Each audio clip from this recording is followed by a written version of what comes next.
We spend far too much time worried about what makes us different than the next person or better than the next person, and not enough time thinking about why we should respect the next person. We all have a story, an overarching theme that runs through our lives and makes us who we are. The problem is, we think that since each of our stories is different, there's not a lot of perceived value and shared struggle. But we have far more in common than we can imagine, and what motivates one person can certainly help us as well. The Third Lap podcast is about understanding, respecting, and appreciating the struggle that it takes to overcome immeasurable odds in order to reach your destiny. Join me as I interview and bond with some of the most inspiring and incredible people, diving into their why to get a full understanding of their being. Without each other, we have nothing. So let's go on this adventure together and take on the future with open minds and open hearts. Welcome to the Third Lap podcast.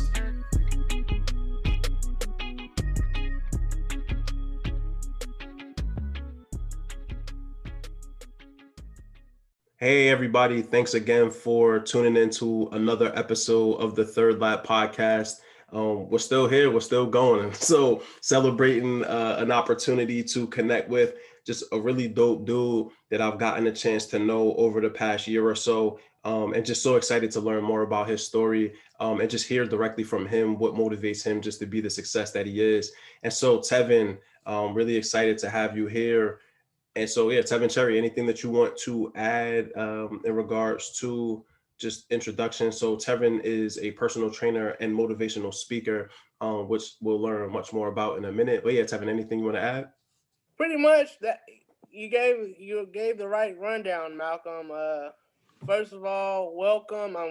It's a pleasure and a true blessing to be on your show, and I look forward to speaking with you. And I look forward to sharing my story with your audience. And thank you for allowing me to grace your platform, brother. It's truly a blessing once again. Absolutely. Thank you for being here, man. You a busy dude out here training the world, trying to get people in good physical shape. So I appreciate you taking the time to talk to me. And so we talked a little bit about how we know each other, but Tevin and I, we connected on LinkedIn and really just mutually have been supporting each other. Like he supported the podcast, I've supported his personal training endeavors, have watched some of the videos that you put up on YouTube. It's been cool just seeing your development over, I think maybe 4 years or 5 years ago is when the first YouTube video I saw was, till now when you had like a virtual training that I got a chance to watch a couple months ago. And it's just been dope just learning about your story through the videos and through the content that you share. So again, really excited just to connect today. But yeah, anything that you want to add about like how we know each other? Yeah, we connected off of a LinkedIn video. I believe I was pulling a sled during a training session that I went to back in July.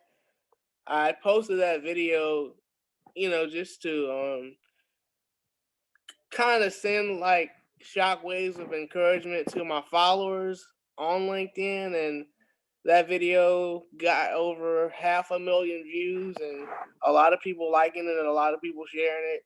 I wasn't really active on LinkedIn before then because I really didn't know how to navigate it. But I came up with this idea. There's people that are still working and still going through everyday lives, you know, within the pandemic. And I just wanted to be able to post something early in the morning to kind of give people that kickstarter, that inspiration, or that drive to help them get ready for their day. Because, when you're working a 9 to 5, or you're working 12 to 16 hours a day, sometimes it can get hard and it can get rough. And some of those people need that extra boost, that extra special something that really help them to keep going. And I'm so thankful that I've been able to use my videos and just the simple fact that I'm trying to build my body and build myself up. And I'm glad that I'm able to inspire other people to excel in their own endeavors. So that's where the inspiration for the video came from. Yeah, I definitely remember the video. All of your videos are inspirational, man. It's working, right? Because like whenever I catch it, whether it's the morning time, later on in the afternoon, I always take time to watch them. I've learned from the different techniques that you've done. It's pushed me to, I gained 30 something pounds in this pandemic, man. So I'm really, the motivation that's helped me also to get up off my couch and start doing something too. So again, it's much appreciated. LinkedIn, and it's a great social networking platform. People sleep on it because it's not like Instagram or Twitter, but there's a lot of connections to be made on LinkedIn. And it's a lot of money to be made on LinkedIn too. So, folks, if you aren't on LinkedIn yet, join Tevin and I on LinkedIn and get in on the party, man. And so Tevin, it's the Rep Your Hood section. Where are you from? I'm from Thomaston, Georgia.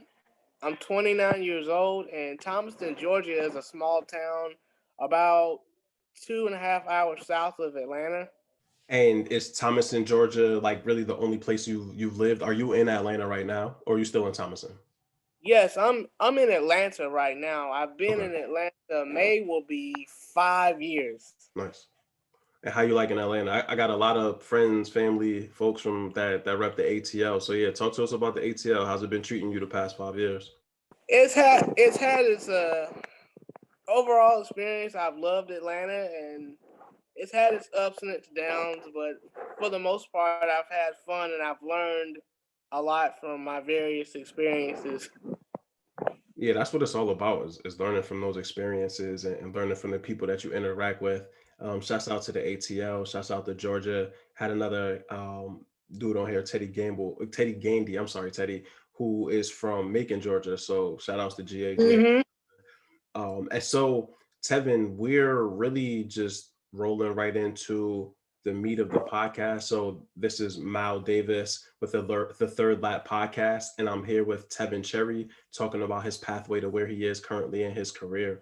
And so, Tevin, yeah, I mean, let's go ahead and kick it off. So, where do you want to start your story, Tevin's story of just sort of rising to occasions and having to overcome difficulties, but ultimately seeing success? Where does your story begin for you? Uh, I would like to really start my story in my childhood. For starters, I have a twin brother. We were born on November 2nd, 1991, in Upson Regional Medical Center Hospital. And the unique circumstance behind our birth was we were born 2.5 months premature. And about shortly after we were born, we had to be airlifted to a hospital in Kennestone, Georgia. So we were put on a helicopter and we were airlifted to Kennesaw, Georgia, and we had to stay in Kennesaw for about the first month or two of our lives. My brother, he went home Christmas of 91, but I did not come home until about January 8th, 1992, because I didn't weigh enough to come home from the hospital. And when me and my brother were born, I weighed 2 pounds and 10 ounces, and he weighed 2 pounds and 13 ounces. And my dad was telling us that we were so small that he could hold us in the palm of his hands, basically. So you said you and your brother were born prematurely, and so yeah, just talk to us, I guess, about that component, because you mentioned the cerebral palsy and like how that's developed. So talk to us about that, and I guess what happened after birth and like moving into your childhood. Because usually, you come home from the doctor, but me and my brother, we had complications. There was a lot of special care that went into taking care of us. If I'm not mistaken, my brother had to be on a ventilator for a while. And there was a point where me and him almost did not make it, alive. But by the grace of God and by so many prayers from family members, we were eventually able to pull through. So through our childhood and through our early stages, especially, my brother, he was able to eventually grow stronger and hit various milestones as far as crawling and pulling up on things. But when I got to around the age of 9 months, my mom noticed that I wasn't sitting up properly or hitting various milestones. So she took me to the market center in Atlanta, and they ran some tests on me, and I was diagnosed with cerebral palsy at the age of 9 months. And so once you got that diagnosis of having cerebral palsy, yeah, just talk to us again about just how have you used that as motivation? Because seeing you and like understanding your story, and seeing your ability as like a trainer, it's very clear how you flip that and use it as motivation and have become even like a motivational speaker for folks so that they can also just understand, why it's important just to push yourself constantly. But yeah, talk to us, how did that experience as a child, as a toddler, ultimately manifest itself into the person that we're seeing right now? Well, great question. And it parlays off into, I have childhood memories of crawling around the house and being able to pull up on things. But one of my first very clear memories was me figuring out that I couldn't walk like, you know your average your average person, you know. And I can remember my brother and sister playing outside in the yard and wanting to run, and I was sitting on the step and I was trying to come off the step and try to run and chase them, but I remember falling down and crying. And I went back over to the porch, and my mom, she kind of saw from a distance what was happening, and she came and asked me what was wrong, and I told her, I don't know how to run or walk, like my brother and sister, and things like that. And she was like,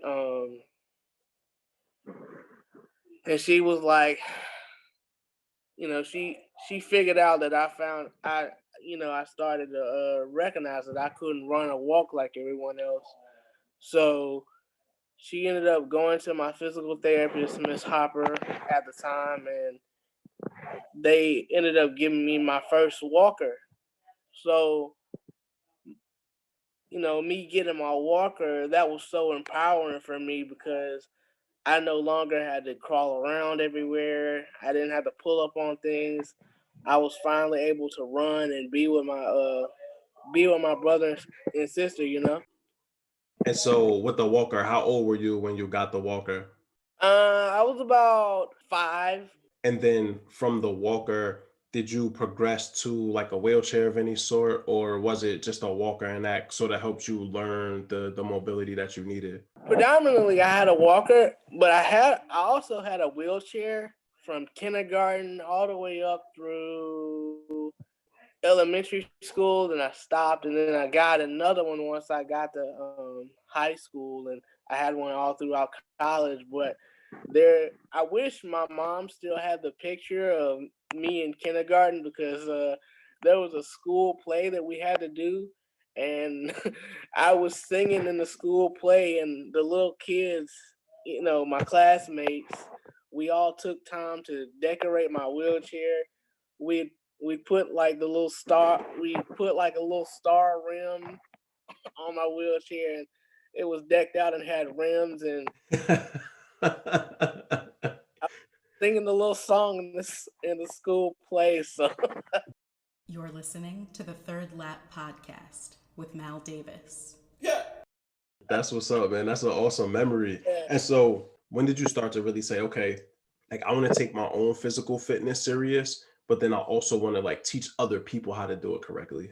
Physical fitness had always been important to me in my life. I believe back when I think I was in the 4th or 5th grade, one summer my mom had bought me and my brother a weight set, to keep us active because athletics was always in the house. Everybody was always involved in something, whether we was at church, my brother played football, and my family members, we also ran track and things of that nature. So she bought us a weight set to stay in shape, and I had dipped and dabbed in it a little bit here and there. And my brother, he really took it on as he got older and started playing football. I didn't really catch on to it until I want to say middle school or high school. And when I took a weight training class in the 11th grade, I just loved how my coaches took time to really show me how to develop my body. And it really helped increase my self-esteem because before then I was skinny, scrawny, and I was kind of dealing with having a little self-esteem. But having something that I was able to do each and every single day and really build my body, that really helped me overcome the self-esteem issues and all the things that I had to overcome in that aspect, and it really shaped and really molded me into the person who I am today. So that's where my inspiration for wanting to become a physical trainer came from. And so you said that it started in 11th grade, you were introduced to it. How did it sort of like transition itself into college? Were you still physically fit working out in college as well? And also, what college did you go to? Yes, I went to Gordon State College to start out. That's in Barnesville, Georgia, about 20 minutes north of Thomaston. So I had graduated high school, and it's like I wasn't I wasn't wrestling anymore. I was also a high school wrestler, so I wasn't wrestling anymore, and I was like, I don't really have no reason to really keep working out and keep staying in shape. But then I thought about it, because I was trying to figure out ways how I could strengthen my body, and I was trying to type in, on YouTube at the time, workouts for people with CP or workouts, period, and I couldn't really find anything. So that kind of sparked a little light bulb off in my head, and I was like, there's nothing out here for me. But then I was like, well, if there's nothing out here for you, then you can create it yourself. So I just started recording. Some of my earlier videos were just of me doing random exercises, trying to see what I could strengthen and what I could build. And one of my gifts and talents is doing handstand push-ups. So one of my handstand push-up videos went from having 100 views to over 3,000 views in about 3 or 4 weeks on YouTube. And I figured out, through this guy named Rawson Hammond. He's a boxing trainer. He had posted my video on his blog, and he wrote a blog. He reached out to me through email, and he wrote a blog about me. So that's how that's how I really started sharing my story on social media, and it built from there. And that was about around 2013. Yeah, I definitely saw the push-up video. I'm jealous. I can't. I've tried on the wall, but woo wee, I stick to the regular ones, brother. I'm not there yet. And so you said it started in 2013 was when that like the sort of the journey began. Okay. And so talk to us. You mentioned going online, looking specifically for workouts for folks that have cerebral palsy and not seeing anything, right? And feeling like there wasn't a market for you. So you created that space. What did it take though? What was your initial goal? Was it just to start working out and showing people what different workouts they could do? Was it specifically workouts for people that have cerebral palsy? I was just documenting my personal progress, to tell you the truth. I wasn't really, I was concerned about myself, but I didn't really know that I could reach people with my story until I just started, just sharing it on various social media networks, Facebook, Google Plus at the time. That's no longer in existence anymore, but I had built a nice following on there. So, and I'm still grateful to talk to those people till this day. Absolutely. And so, Tevin, we started with your childhood being born premature with 2 pounds, 10 ounces, you said? Mm-hmm. Brother. Whew.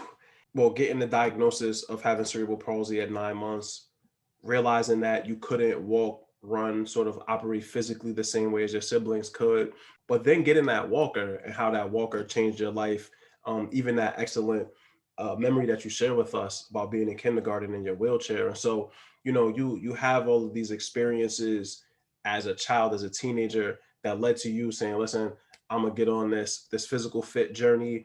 And I'm gonna just document it and share it. If people like it, they like it. If nobody interacts with it, it is what it is.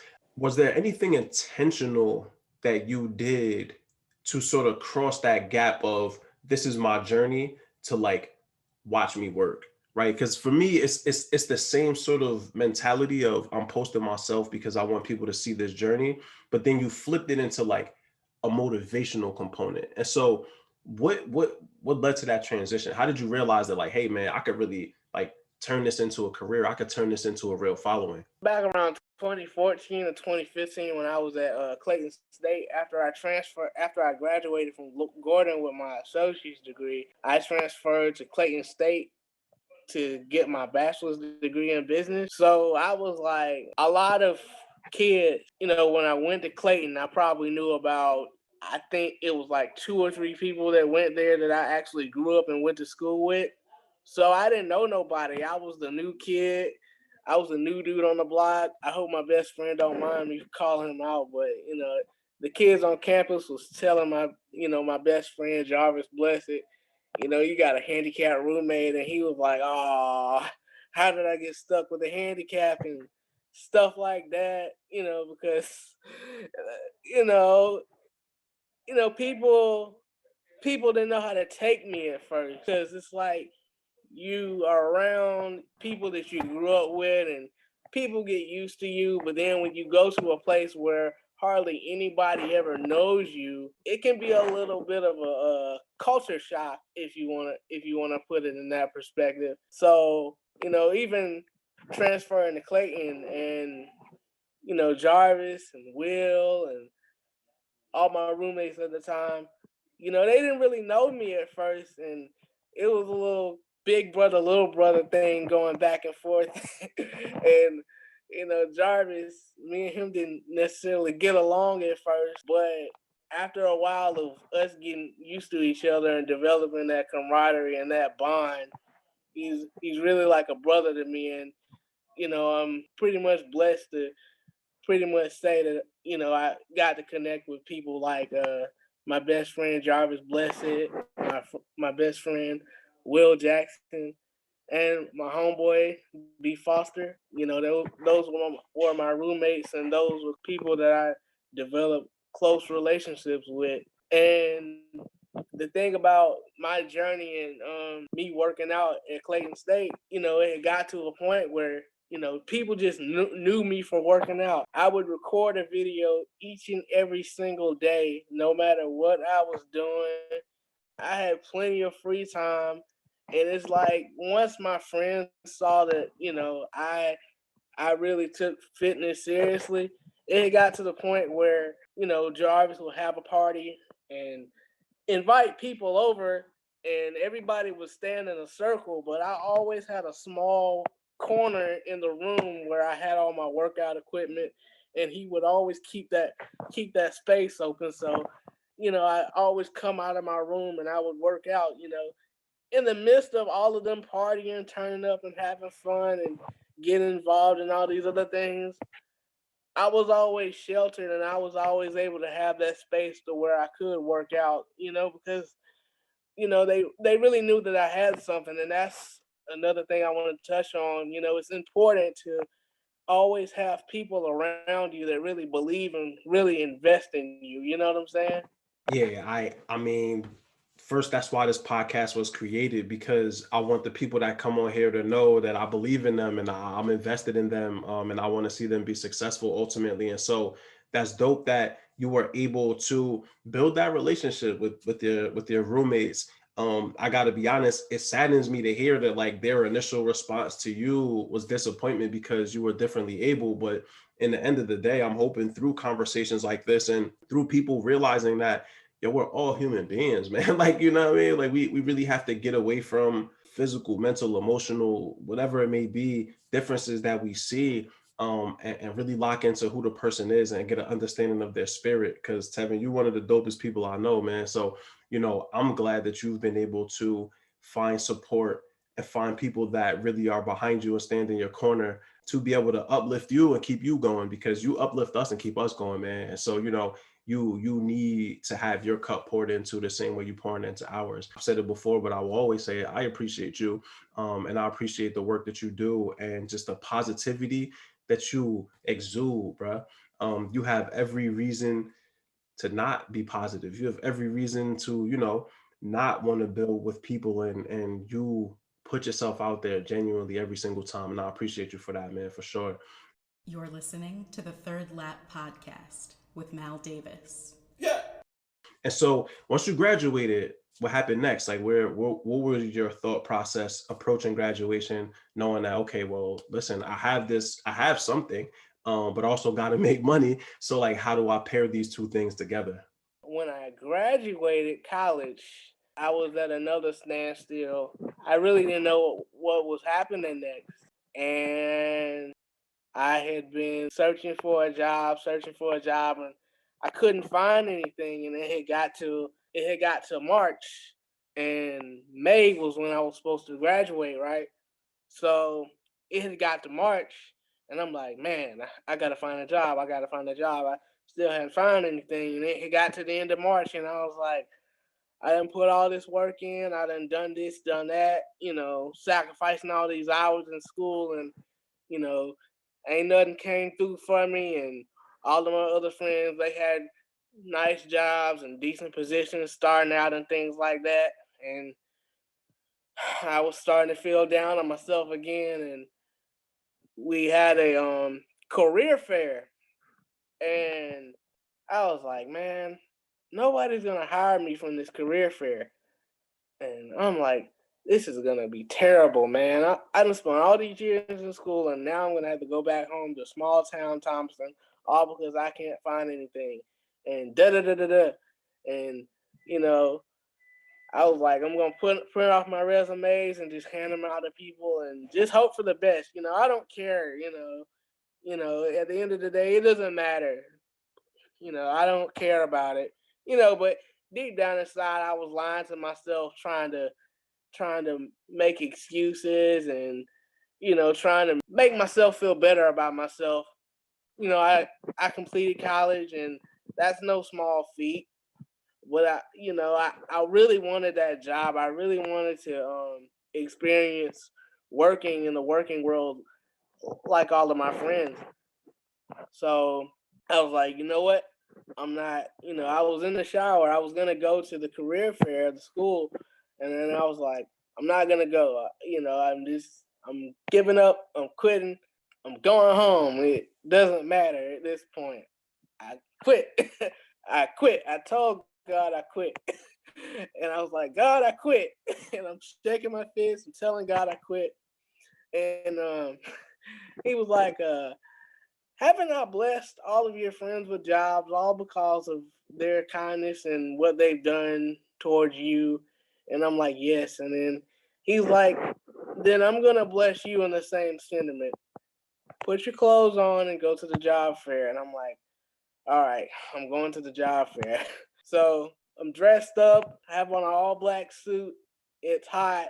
It's March, and the sun's just raining down, and I'm dragging my beat up walker to the job fair. And I had about 4 resumes. They were telling you're supposed to take 10 to a job fair. So I handed my resume to 4 companies. The Social Security office knew they weren't gonna call me back. It was vocational rehab 2, and then the Atlanta Falcons. I was like, I'm not qualified to work any of these jobs, but I'm just gonna hand them out, and they might call me back. And I had one more resume, and I was like, okay, God, I'm going home. I give up. I quit. This is over. I did what she told me to do. And then I was sitting there.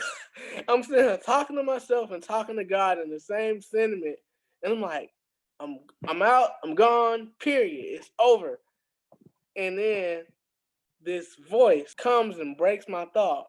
He's like, hey, how you doing? And I'm like, I'm all right. And he's like, you like college football? I was like, hey man, I don't know nothing about no college football. I'm a pro football fan. I'm an Atlanta Falcons fan. I love the Philadelphia Eagles, and at the time, Ray Lewis had just won a championship a couple years prior, so I was still going hard for Baltimore, in the same sentiment. And he was like, oh, that's cool. And he was like, my name's Robert Brady. I work for the College Football Hall of Fame. I was like, College Football Hall of Fame? And I was like, what do you want with me? And he was like, I want to interview you, man. You seem like a nice guy. I was like, well, I like football. And he was like, take my card. And I was like, all right. I'm taking his card. And, he's talking me up, trying to convince me to work for the Hall of Fame. And I'm like, this ain't going to go well. But I'm going to hand this dude my resume anyway. Here you go, Robert. So I'm going home. I'm still not optimistic about it at all. I'm going home, and I get home and I'm trying to get his car, find his business card, and I was like, oh man, I lost this man's business card. He done all this stuff to talk me into it and convince me and go online and put in my application. I've lost it. I was like, I'm definitely going back home now. But my roommate at the time, my other roommate, Brazil, I believe his name was, he was like, hey man, I ran into somebody at the job fair. He said he met somebody awesome earlier. And he was like, I told him I couldn't do it, but I thought you were handpicked and perfect for the job. So here you go. And he was like, make sure you go and apply. And he gave me Robert's business card, which is what I was looking for. So I was like, I have this business card. And he was like, hey, make sure you go and apply. And I was like, I'm tired now. But he was like, that's cool, but go to sleep, get your rest. When you wake up, I want to see you on the computer, applying. So it's like my roommate, he was boosting me up. So I'm like, I fell asleep. I fell asleep on my computer. So I woke up the next morning and I was up early on my computer applying. And I was going down to the job center, getting all these job coaching for interviews and things like that. So that's how I kept my confidence. That's how I built my confidence, is just stayed in that mode. So fast forward to about 2 weeks later, I just got through getting some job coaching, and Robert, he calls me out of nowhere and does like an on the spot, you know, first stage or second stage interview. So based off the answers I had given him, I had made it to the second interview. And I was happy, I was excited, like I'd won the Super Bowl or something. Shout out to Tom Brady anyway. So 2 more weeks later passes, and this is about, I want to say, April, and I had to have my interview at the Georgia World Congress Center. And my brother, he took me to the interview. I was late because of the traffic, and I could not find my spot. And I'm mad at my brother, just telling him, find a parking spot. I'm already late. And I'm running to my interview, and I'm late. I'm like, man, they're gonna dock me a bunch of points. I'm not gonna get hired. Da da da. Long story short, even though I was late to my job interview, I ended up getting the job, and I worked there as a fan ambassador for the next 4 years, and the things that I learned from that job really prepared me into my current endeavor, which is a personal trainer, because as a tour guide, basically as a fan ambassador, you learn how to host people, you're learning how to conversate, you're learning how to stand in front of people and give out information. And it was a little tough for me because, I didn't know anything about college football. I was a pro football person, and I grew up watching NFL films.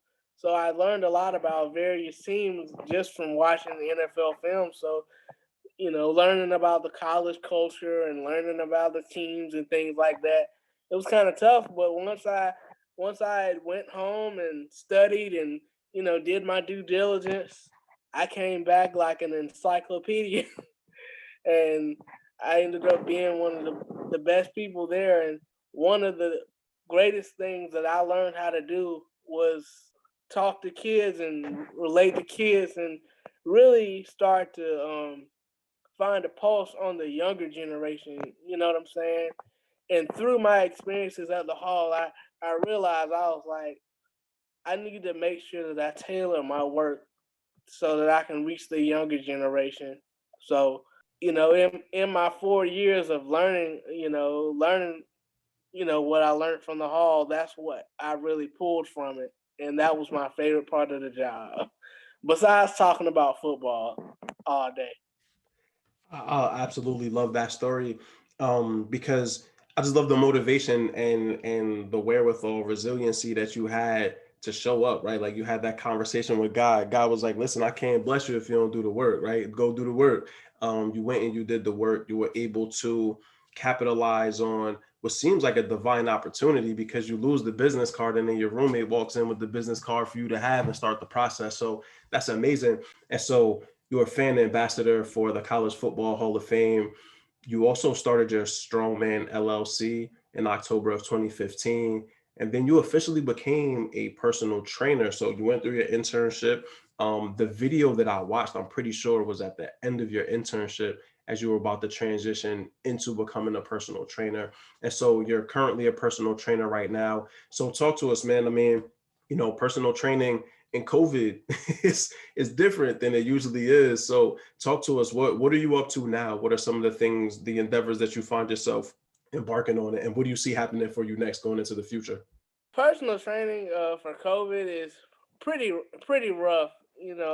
Like it has hit the majority of businesses, but I feel like a lot of businesses and a lot of people are starting to find ways to pivot and find endeavors and find new ways and new strategies of how to navigate this new world that we quote unquote live in now.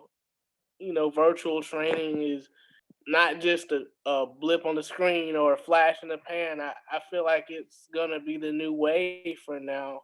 And the gym I work at, Clarity Fitness, has gone to great lengths to make sure that they cater to their virtual clients. We have Clarity online, and I'm offering in person and virtual sessions so we can serve people even outside the state of Georgia.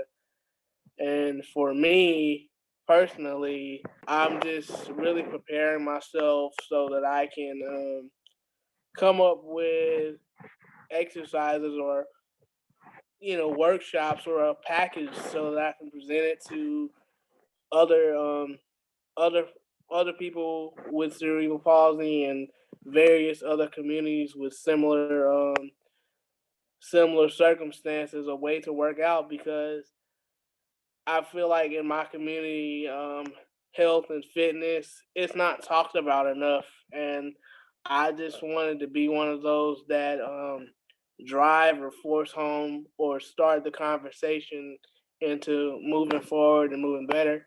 Uh, in a lot of my videos, I use the Liebert Equalizer fitness bars, the green bars that you see a lot in my videos. They just won an award for having one of the top home and fitness products for 2020.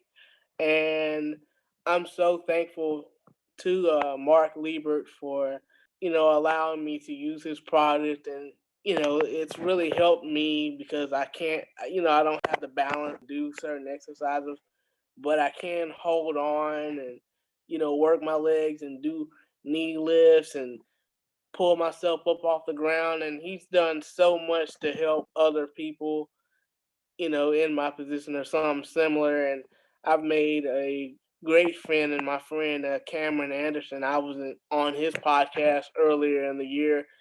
He has a podcast called Libre Fitness, Fitness for All, and he's all about serving various communities and things like that in that nature. Yeah, that's awesome, man. Shouts out to I saw a video earlier that you had posted and the green bars are right next to you. So I know exactly what you're talking about.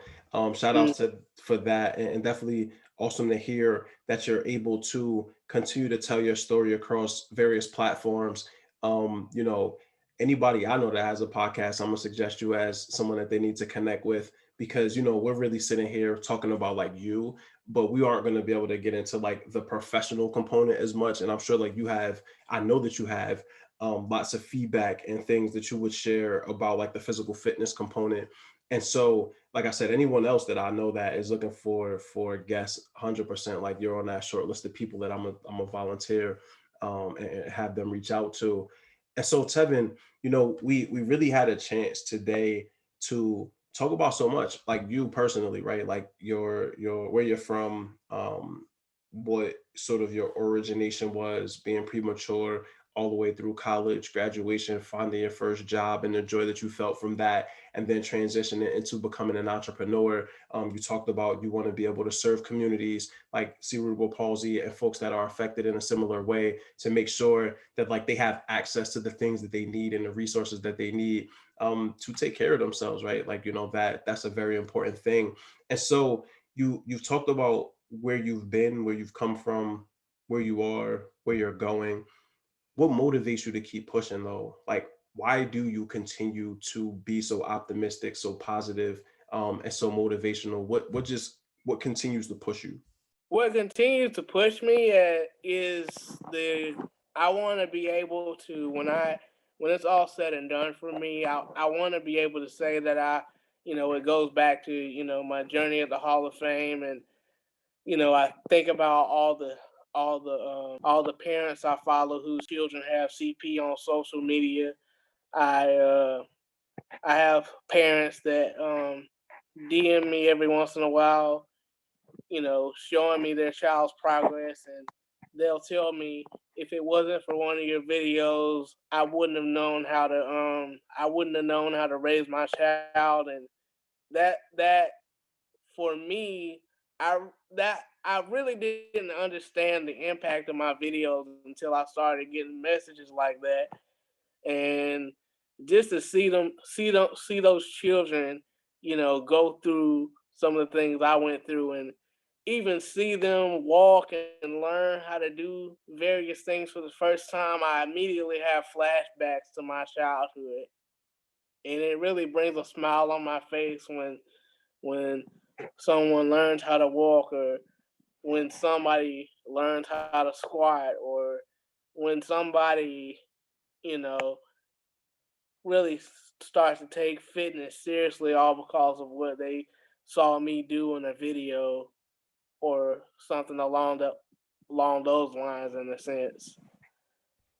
Yeah, I feel like you're always doing good work when you're giving back to the community that you're from, and you're giving back to the CP community, but also just communities in general, of people that are seeking out this guidance and seeking out a way to improve themselves, right, and their physical abilities. And you're very qualified for that work, and I'm glad to see that you have taken it on, and even in a pandemic, realizing that this is what you need to do, and like you're fully committed to making it happen, man. That's awesome. And my drive, it initially came from, I grew up with a strong family. My parents, my mom and dad, I say that my mom, my dad, and God are my three heroes. No one else is a hero, but my mom and my dad and God are my heroes, because I'm so forever grateful for them. My dad, because when they told my dad that I had cerebral palsy, and I wasn't going to be able to do this, and I wasn't going to be able to do that, and my dad was like, "Yeah, I know. We're just gonna take him home and figure it out for the most part." and and that's what it was for me. My dad, my brother, and my sister, and my mom, it was a collective effort to teach me how to do things, from learning how to tie my shoes to learning how to dress myself and things of that nature. They really instilled, and they really made sure that I was able to do as much as I could possibly do for myself, so that no one would have to look after me, in a sense. I know how to get around. I know how to take the bus places, and if my friends come pick me up, because I can't technically drive yet. That's something that's on the back burner for now, but I'm eventually gonna learn how to drive. But for the most part, my family and my friends have empowered me and encouraged me to live the best life I can necessary. And one thing that my great grandmother, God rest her soul, Miss Ruby Skelton, told my mom was, you know, I know he's he's has a condition and I know he's quote unquote handicapped, but she was like, you can't treat him like he's handicapped. You can't treat him like something's wrong with him. If he wants to do this, if he wants to do that,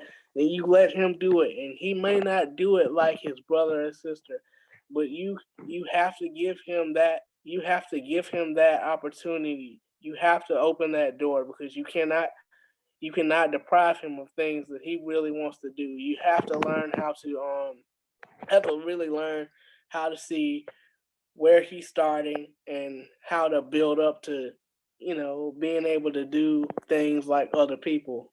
And it's like when you have someone like me in my position, you can't be the person that shuts the door. If I can't do something, then I'm not going to be able to do it at that moment, but I am going to find a way to work my way into it. You know what I'm saying? Absolutely. And shout outs to your great grandma, Miss Ruby, man, because that that's parenting 101, right? It's like encourage your children, provide them the space to learn and grow. They may not do it like everybody else, but if they're passionate about it, like let them pursue that. And it's great that your mom took that advice and like did something with it, right? And like you said, your parents both really provided a space for you to be self-sufficient and self-reliant. You weren't taught to feel sorry for yourself because there was no need, right? Like you have the passion, you have the intelligence, the skill, you have everything that you need to actualize the things in your life. And you also have a great community and surrounding cast around you that encourages you and uplifts you. It's a beautiful thing. And, I wish that not just for the people that come on the podcast or have been on the podcast, but for anybody, man, because that's when you can accomplish incredible things in life, right? Is when you feel that you have the support and love of the folks around you and they're encouraging you to go out here and do your thing. And so, Tevin, I'm glad that that was your experience from a small child all the way to this day, that you have that support network in place and you have the people around you that want to see you win, man. Because without those people wanting to see you win, it gets really, really hard to get these wins out here. So always happy to hear about someone getting the support they need to be successful, but for you specifically, that your parents knew they couldn't stand in your way, right? And it was important for them to support you. That's awesome, brother. And so you spoke a little bit about like the motivational thoughts. You had some motivational thoughts that you shared, but this segment specifically is like 2 or 3 minutes. We're getting here towards the end, Tevin. And so, if people only walk away with 3 minutes of this podcast, what is it that you want them to understand about you, about the message that you have, and about like your just thought process and motivation? My message to people is to never lose faith in your dreams. If there's something that you want to do, whether it be fitness like me or get into music or cooking or anything that you really feel passionate about, I'm really encouraging everyone to pursue that dream. But I also want you guys to always have a plan to facilitate that, because when I started, I didn't necessarily have a plan and I didn't necessarily have a blueprint. And I feel like I'm in the process of creating a sort of blueprint for kids and generations that come after me.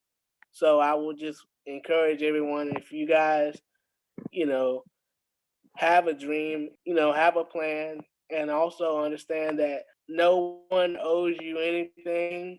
You owe it to yourself, and you have to give yourself permission to be successful. There are going to be some stumbling blocks in the road, but as long as you and understand that what you want to do is coming from a right and correct place, nothing should be able to deter you from your dream.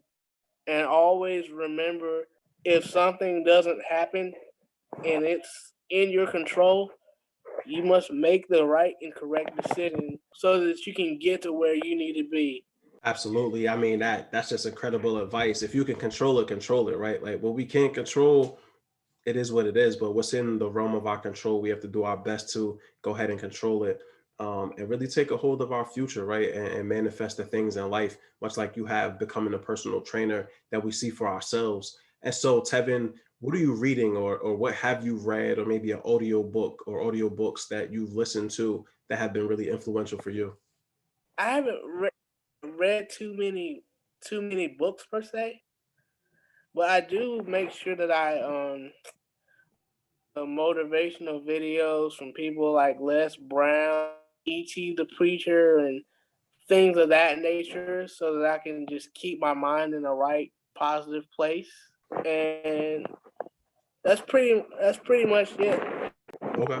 Yeah, absolutely. I mean, that counts too. Like I watch motivational videos. Sometimes it's easier to catch a 2 minute motivational video than it is to read an hour and a half, because you could get the information pretty much the same way. And so, Tevin, where can people find you on social media if they want to interact with you, follow you? Where can they find you if they want to become if they want you to become a virtual trainer of theirs? For virtual training sessions, you guys can email me at Tevin@clarityfitness.com. And if you want to follow me on social media on Instagram, my name is Buster_the_strongman. And on Facebook, I'm just Tevin Cherry. On LinkedIn, I'm Tevin Cherry. And again, for Instagram, if you want to follow me on Instagram, I am Buster_the_strongman. All right. And so, as always, like your social media information and your email will be posted on the actual the day that the episode comes out, so people can connect directly with you. And so, Tevin, we made it to the end, brother. Again, I appreciate you participating today. I can tell that we've been on here for a little bit because your screen went from like bright sun rays all through the window to pretty dark. So I know that we put a little bit of work in today. But listen, man, as always, I appreciate your time. I appreciate you as a person.